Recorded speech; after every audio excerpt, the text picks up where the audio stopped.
No friends, no motivation, no support, just you, and the decision to stop feeling like sh*t. This is how you rebuild your life completely alone in 30 days. I remember the exact moment I hit rock bottom. It was 3 a.m.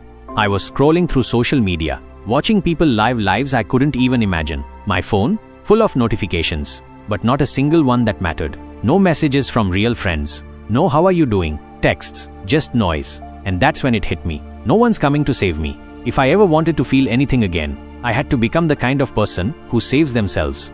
I started with one thing: silence. No music, no Netflix, no social media, just me and my thoughts. And honestly, it was terrifying. You realize how much of your life was spent running from silence. You hear your pain echo, you feel the anxiety rise. But then, something shifted. I wasn't drowning anymore. I was breathing again.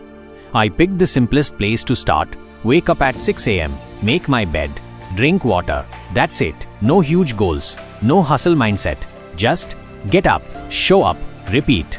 Then I started writing every morning. Not some fancy journal, just raw, unfiltered thoughts. I feel empty today. I want to give up, but I won't. That notebook, it became my accountability partner. And for the first time in months, I felt alive. Once my mornings had structure, I moved to the mind. 10 minutes of reading a day. Not for fun, for war. Books that punch you in the face mentally. Can't hurt me. Atomic Habits. The War of Art. Then came the cold showers. Not because they're trendy, but because they teach you one thing. Do what sucks. Every morning, it was a battle. Comfort vs commitment. And every time I chose discomfort, my mindset leveled up. My body was weak. No energy, no strength. Just dragging myself through the day. So I moved. No gym, no equipment. Just the floor. Push-ups, squats, burpees. I started with 5 reps. Then 10, then 20. Every drop of sweat whispered, "You're not a victim anymore." I wasn't just building a body. I was building self-respect. Around day 21, I broke. The tears came without warning.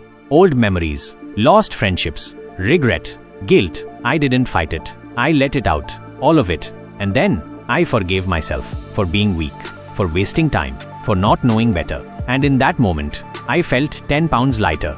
That's when I realized something. Healing isn't about pretending you're okay. It's about being honest that you're not, and still choosing to move forward. The last 5 days, I became someone I didn't recognize. In the best possible way. I stopped chasing people. I stopped explaining myself. I stopped overthinking every little thing. I woke up. I trained. I worked on myself. I created instead of consuming. No success story yet, but I had something better: momentum. And momentum, it's stronger than motivation. You don't need 10 steps. You don't need a course.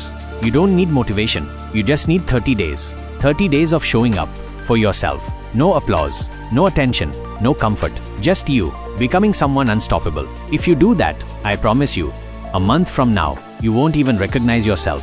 Rebuild in silence. Return in power.